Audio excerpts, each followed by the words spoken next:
Well, what can I say? It's the same shit, just a different year. This is 75333, Obi-Wan Kenobi's Jedi Starfighter. Welcome back. I'm Scott. Here are the bricks. Now let's get on with the review.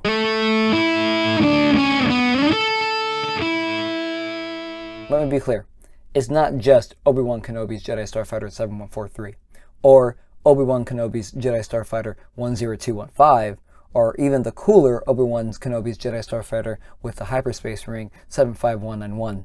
But this is 75333, the most recent release of all tried and true LEGO classics, which usually fills a creative void that LEGO designers generally find themselves in when trying to keep up with the LEGO Star Wars release schedule. If LEGO Star Wars were an anime, this would be the filler, which is precisely what this is. Released in the most recent LEGO Star Wars wave, Obi-Wan Kenobi's Jedi Starfighter comes at a retail price of $30 US with a piece count of 282. Let's talk about that for a second. 282 pieces, okay, for $30.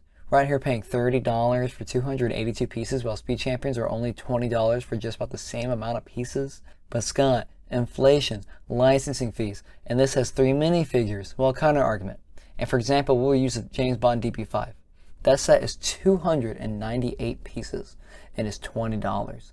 LEGO could have easily raised that price to $25 to $30 due to it being a licensed car with a brand name for Aston Martin and for a 007 film franchise, which is not as big as Star Wars, but it's still a film franchise, so it still has a licensing fee.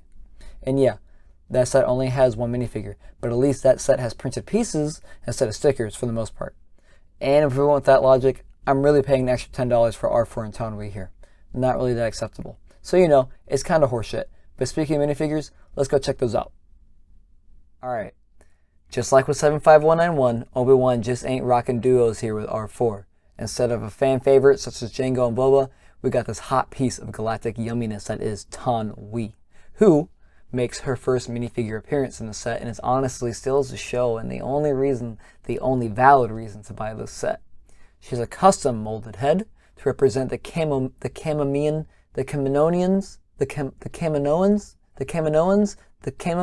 body shape, along with solid leg pieces on the bottom. She looks amazing, and I'm in love with this minifigure. Over here, we have yet another Obi-Wan Kenobi figure to toss in the junk pile. This time it comes with a brand new hood design, right here, and frosted blue lightsaber, which I really don't really care for that, but it's okay. Dual printed head, one with his cocky, well, not really cocky, I guess surefire face, and on this side he has his headset, which is really cool, and he's rocking that bad Episode 2 haircut, which I always hated. By the way, I wish they made him wear a better wig in Kenobi for that flashback. It was killing me to watch that scene, as cool as it was. Last we have R4, which is rocking, come on Tom. And last we have R4, who's rocking some pretty standard droid print and no third leg as always. In an ever-changing world, you can always depend on this design for astromech droids. Okay, enough of minifigures, let's go to the build. Alright, on with the build. This Starfighter itself is an improved version of the Jedi Starfighter last seen in 2018 with Anakin's and with Obi-Wan Kenobi Starfighter in 2017. Here are some differences. Instead of stud shooters, we have towel shooters, which shoot like this, and they can be taken off to add a more sleek, more accurate design. I don't really care for them on here. They look kind of bulky, but who really does like stud shooters? Another change here, instead of an open cockpit like the Anakin Skywalker one, but more like the 2017 Obi-Wan Kenobi, we move this piece right here, which is enclosed for the astromech droid to be placed in. And R4's body fits in here nice and snugly and connects in right here with a studded tile plate. It connects right in his asshole, and you just put it right back in. Great for storage, especially when you're using R4's head on the turntable piece on this wing right here. On the bottom, for the wing connectors, instead of hinge plates or with Technic pins, we're using axles right here instead of Technic axles to hold the wings in place. It does have some gappy look on it, as it looks, these gaps are kind of big. They are a little off-putting and kind of kill the vibe of the set. So, you know, be wary, there is a problem with that design. Other than that, pretty sturdy, and I like the way it's built. On the bottom here, before we switch over again, on the bottom here we also have 2 click plates right here, just for the lightsaber to be placed on.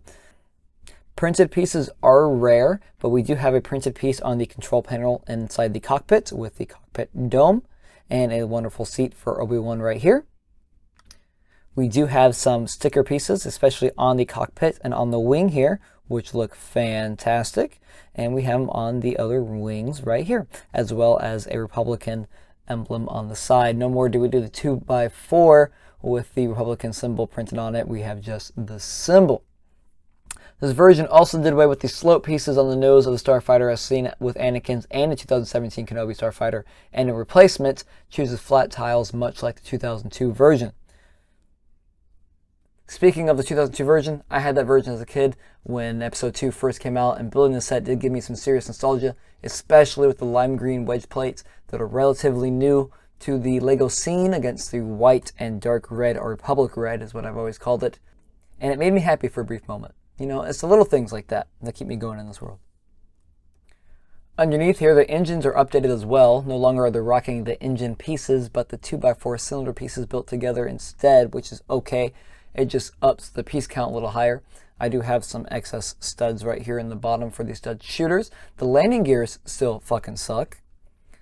And ship wobbles kind of uncontrollably when provoked. But when we do have is an added detail for Star Wars fans, a very nice touch. We have the comm dish that is located on the wing here, which is pretty neat.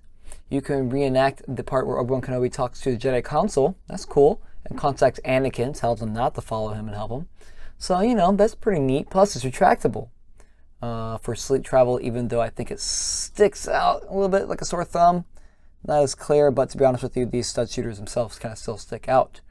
Overall, the build experience was pretty meh. It's a Starfighter. It takes about less than an hour to build, and perfect time to watch a filler episode to go with this filler set, which is exactly what I did.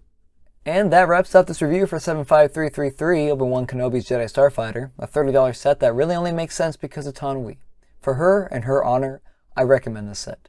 If you're new to Star Wars collecting, and you're like 12 years old and you just like playing with the sets, I also recommend this set. But for any other reason, any reason at all, it's going to be a hard pass and recommendation for this one. So with that, thank you for watching. Lazily press that like button if you may, berate me in the comments, and subscribe for more content like this. And thank you for helping my channel grow.